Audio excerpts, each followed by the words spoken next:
The 1,960 seconds promised rockets, new worlds, and visions of tomorrow, but many cinematic dreams vanished into the shadows. Some films were mocked, others censored, and a few quietly erased.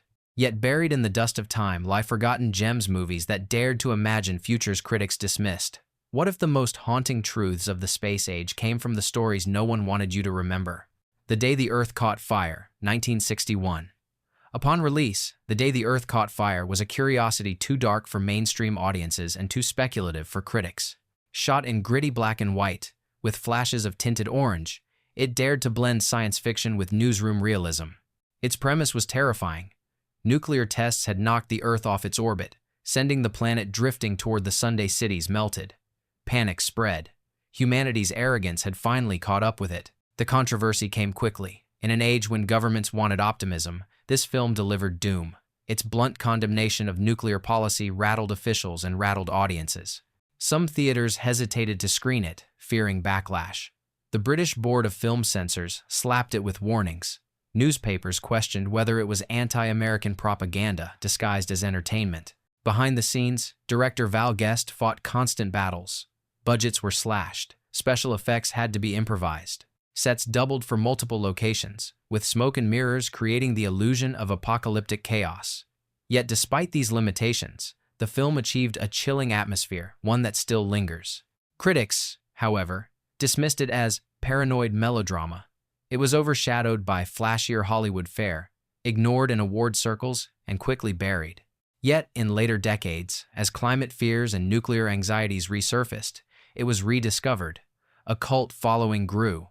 Scholars began to hail it as one of the most daring eco-sci-fi films of its era.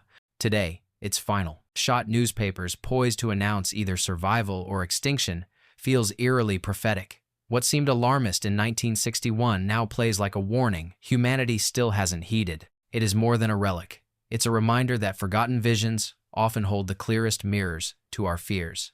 The Damned, 1962. When The Damned arrived, it was already a film orphan. Directed by Joseph Losey, a Hollywood exile blacklisted during the Red Scare, it was doomed to controversy before it ever reached audiences. Marketed as a biker gang thriller, it was anything but. Beneath its surface lurked one of the strangest, most haunting sci-fi allegories of the decade. The story begins with leather-clad gang violence on Britain's seaside cliffs. But then an abrupt shift, a mysterious military installation, children hidden underground, their skin unnaturally cold to the touch. The secret? They were radioactive, engineered survivors of a coming nuclear apocalypse. Government scientists raised them in isolation, waiting for the inevitable destruction above. Audiences expecting an action flick were stunned. Critics were baffled. Censors interfered. Some labeled it too bleak. Others claimed it carried an anti-establishment message dangerous for the Cold War climate. Distribution was botched.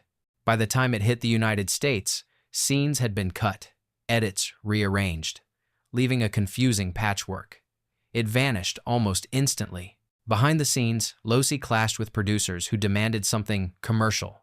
Instead, he gave them paranoia, shadows, and a film that dared to ask whether humanity deserved survival. The irony? What destroyed the movie then is what makes it legendary now. Rediscovered decades later, critics praised its chilling imagery and tragic inevitability. Those radioactive children, doomed to live underground forever, remain one of sci-fi's most haunting metaphors. It was not a story audiences were ready for, but it's one they should never have forgotten.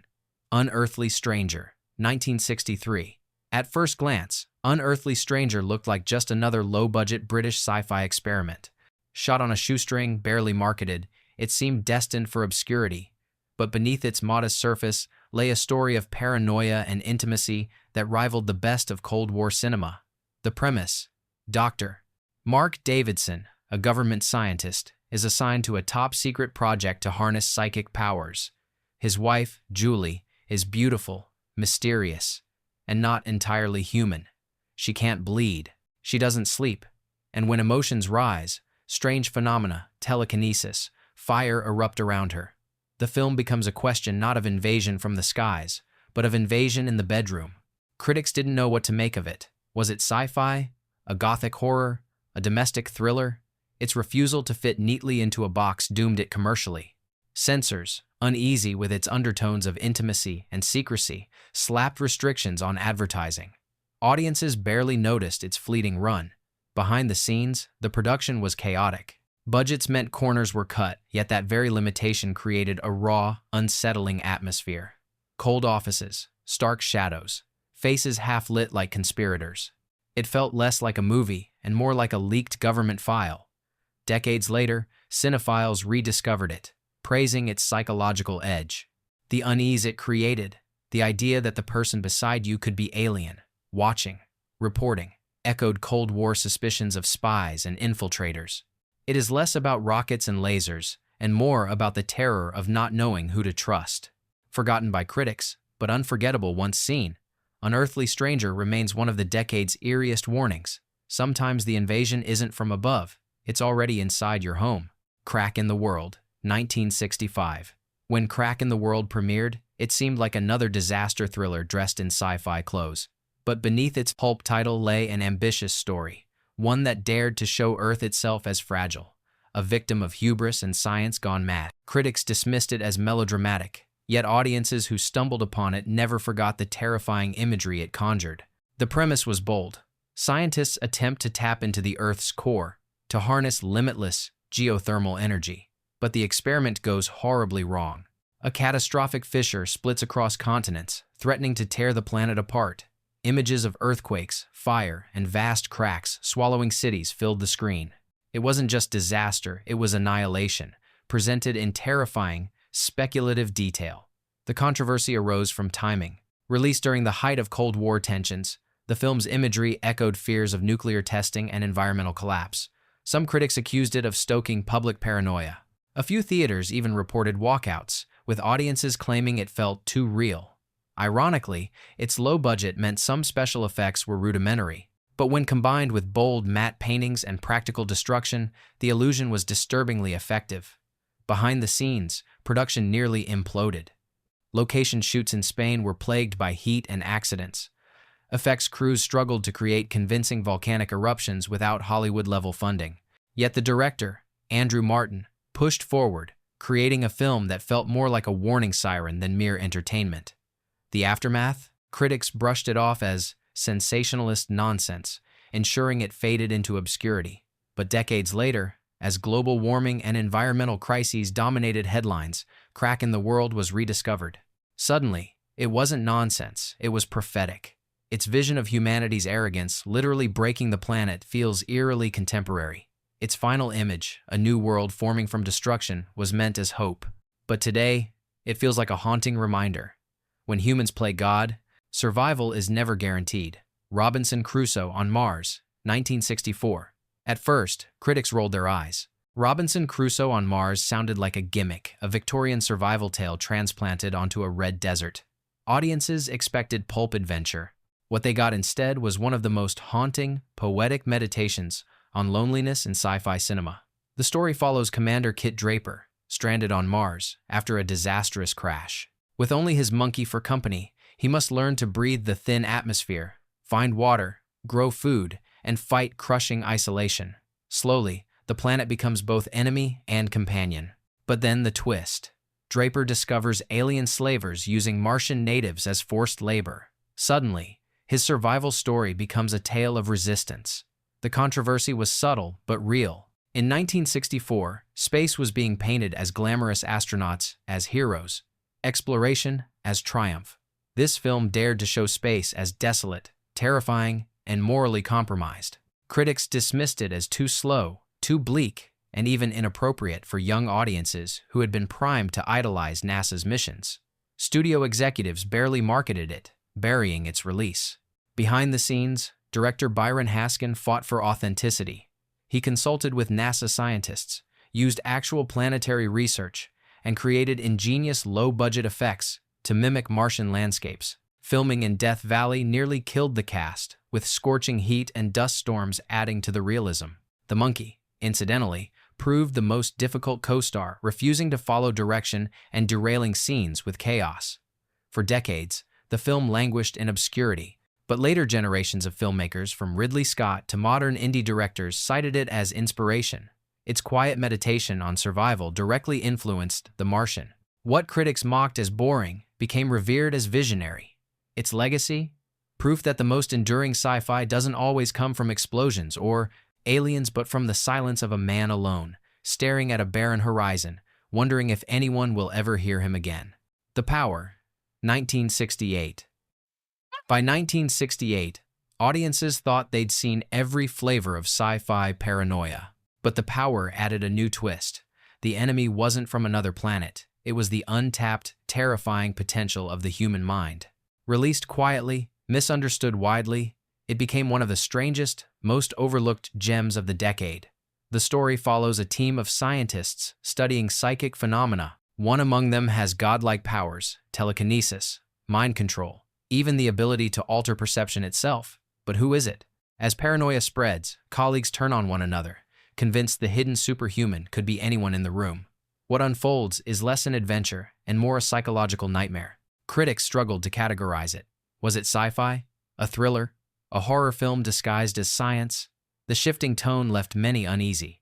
Some accused it of being too cerebral for mass audiences. Others dismissed it as nonsense dressed in technicolor.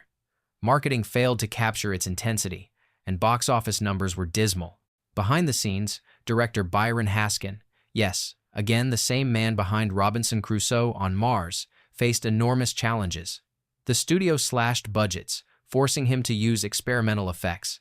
Distorted lenses, swirling colors, and hallucinatory sequences mimicked the terror of losing control of one's own mind. Some critics later praised these sequences as groundbreaking.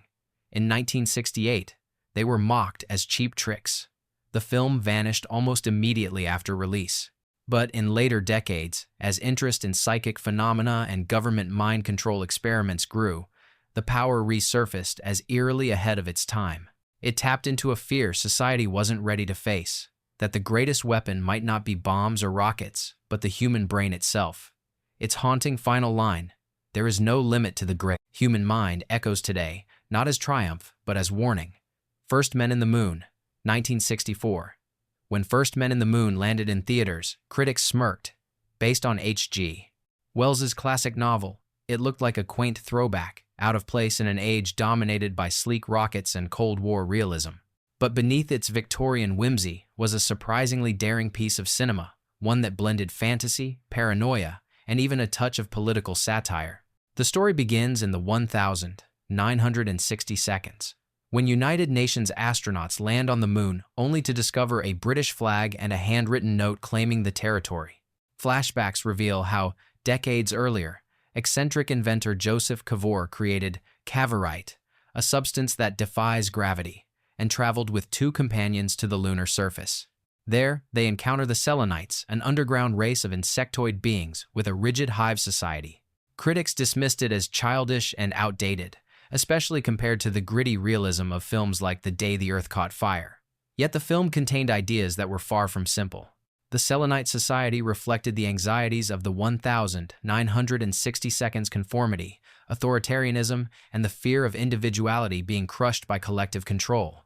It was sci-fi disguised as fantasy, and many overlooked its deeper message. Behind the scenes, the production was ambitious. Special effects legend Ray Harryhausen brought the Selenites to life using stop-motion animation. The result was hauntingly surreal creatures that moved with an unnatural fluidity, embodying both wonder and menace. But those same effects were expensive and time-consuming, causing constant clashes with producers over budget and scheduling. The film barely broke even. Its legacy grew slowly.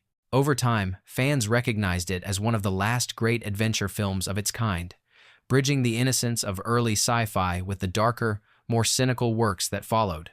Today, its mix of whimsy and unease feels oddly prophetic, as though warning that exploration always carries the shadow of conquest. What critics dismissed as quaint now reads like a cautionary tale. Humanity's greatest danger in reaching the stars may be repeating the same mistakes we made on Earth. Quatermass and the Pit, 1967. To British audiences, Quatermass and the Pit was a revelation. To critics, it was a puzzle. Dismissed as another installment of a cult TV series, it failed to gain respect outside the UK. But hidden within its story was one of the most provocative theories ever smuggled into a science fiction film. The premise. During construction in London, Workers uncover a mysterious object buried beneath Hobbs Lane. At first believed to be an unexploded bomb, it's revealed to be a 5 million-year-old spacecraft. Inside are the fossilized remains of insect-like creatures, aliens who influenced human evolution, planting violence and fear into mankind's DNA. The chilling implication? Humanity's darkest impulses were engineered, not natural. This was explosive stuff for 1967. Some critics denounced it as blasphemy. Religious groups protested its suggestion that human history was manipulated by extraterrestrials. Others accused it of stirring racial and social paranoia, especially in a decade already fractured by riots and upheaval. The film's urban setting, London reduced to chaos by ancient alien forces, felt uncomfortably close to home. Behind the scenes, Hammer Films struggled to balance horror and science fiction. Tight budgets forced creative solutions, with eerie lighting and practical effects creating a claustrophobic atmosphere. Director Roy Ward Baker leaned into paranoia, filling the screen with nervous glances, whispered theories, and sudden bursts of violence. Some dismissed these choices as cheap, but they heightened the unease. In its time, it was seen as niche, a cult item, quickly overshadowed by glossier productions. But over decades, it gained recognition as a masterpiece of speculative sci-fi. Today, scholars view it as a bold precursor to films like Alien and Prometheus, daring to suggest that humanity's worst instincts might be written by forces beyond our control. The haunting question remains: if our capacity for violence isn't human at all, how do we ever hope to escape it? The Andromeda Strain, 1969. By the end of the decade, audiences were growing weary of rocket ships and bug-eyed aliens. Then came The Andromeda Strain, a film so chillingly realistic it felt less like entertainment and more like classified footage accidentally leaked to theaters. Critics at the time were unsettled, uncertain how to categorize it, and many simply ignored its brilliance. Based on Michael Crichton's novel, the story begins when a satellite crashes into a small New Mexico town. Within hours, every inhabitant is dead, killed by an invisible, extraterrestrial microorganism. A team of scientists rushes to a secret underground facility to contain and study the alien pathogen. What follows is a procedural nightmare. As technology falters, human error creeps in, and the Andromeda organism mutates faster than they can react. The controversy was immediate. In 1969, public trust in government was already crumbling. This film suggested that secrecy, bureaucracy, and overconfidence could doom humanity. Some accused it of undermining national security. Others feared it would incite panic about space exploration. It was quietly downplayed in marketing, treated as too clinical for mainstream appeal. Behind the scenes, director Robert Wise insisted on realism. Sets were designed like actual laboratories, with sterile corridors and blinking computers. Actors were instructed to play scientists without melodrama, creating a sense of cold detachment. The film's editing, full of abrupt cuts and flashing images, was considered jarring at the time but later hailed as visionary. Box office numbers were modest, and critics called it dry and unemotional. Yet its influence spread quietly. It paved the way for techno-thrillers, from Outbreak to Contagion. Decades later, in the shadow of pandemics, it resonates more than ever. The horror isn't in monsters, it's in silence, microscopes, and the fragility of systems we trust. Its final message that survival may hinge on chance as much as science remains one of sci-fi's most chilling truths. Seconds, 1966. When Seconds was released, audiences recoiled. Critics dismissed it as grotesque, depressing, and too strange to succeed. But beneath its cold surface was one of the most daring sci-fi experiments of the decade, an exploration, not of aliens or rockets, but of identity itself. The premise: an aging banker, Arthur Hamilton, is recruited by a mysterious corporation that promises him a new life.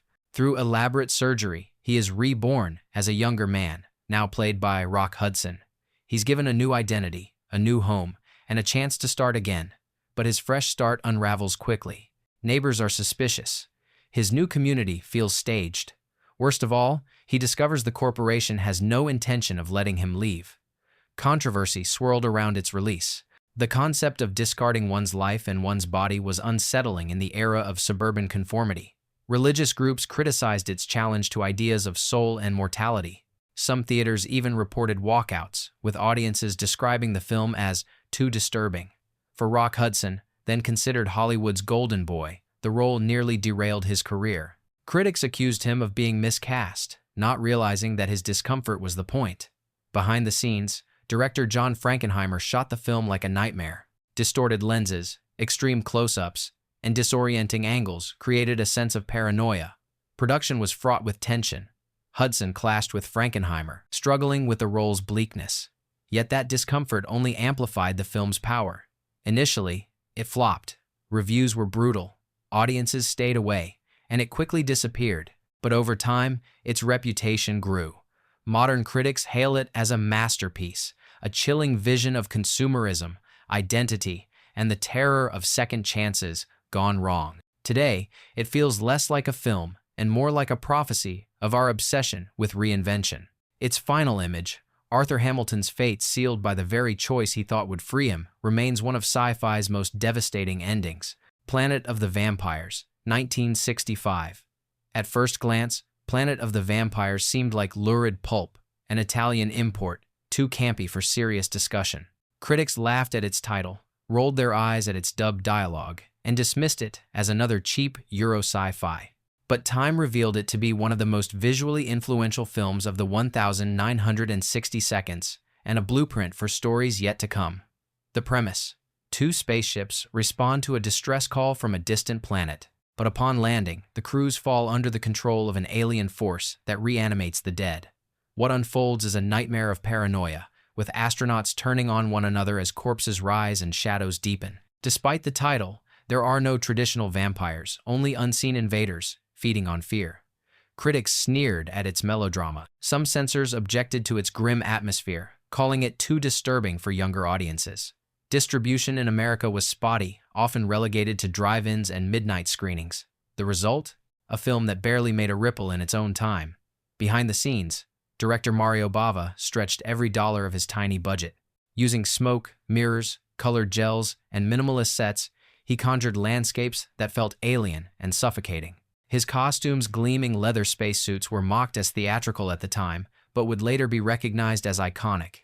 And his eerie, fog-drenched visuals directly inspired films like Alien, 1979.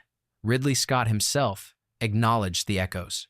Its legacy is undeniable. What critics dismissed as cheap pulp became a cornerstone of atmospheric science fiction. Its claustrophobia, its dread, its imagery of derelict alien ships all would echo in cinema decades later. Today, it is celebrated not as kitsch, but as visionary. Sometimes, it takes decades for the shadows cast by a forgotten film to reveal just how deep they reach. Alphaville, 1965.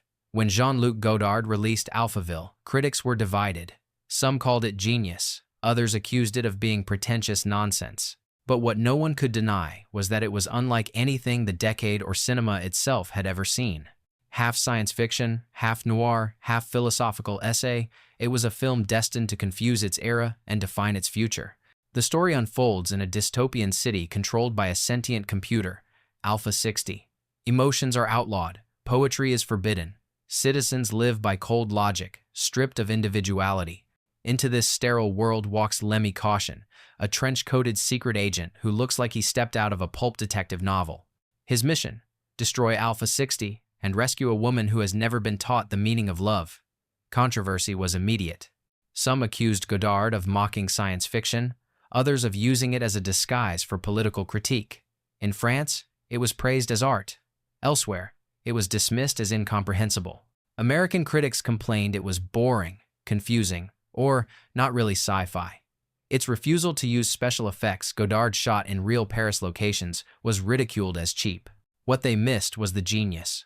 Godard turned everyday modernity into dystopia. Behind the scenes, production was chaotic. Godard wrote scenes at the last minute, leaving actors bewildered. Dialogue was cryptic, editing jagged, imagery dreamlike. Distributors struggled to market it, torn between calling it art house cinema or pulp adventure. The result was poor box office and swift obscurity outside cinephile circles. Yet Alphaville endured. It influenced cyberpunk, inspired filmmakers from Ridley Scott to Terry Gilliam, and became a cornerstone of dystopian cinema. Its vision of a city strangled by technology feels prophetic today, as artificial intelligence raises questions Godard asked 60 years ago. Its final whisper, "Je vous aime," remains one of cinema's greatest rebellions, a declaration of love in a world where humanity itself was forbidden. From buried satellites to forbidden love, the forgotten sci-fi of the 1,960 seconds dared to imagine futures too frightening or too strange for critics to embrace. Yet in their shadows, we see our own fears reflected back. Which of these overlooked gems speaks most to you? Tell us in the comments. Don't forget to like, subscribe, and join us for more lost cinematic journeys.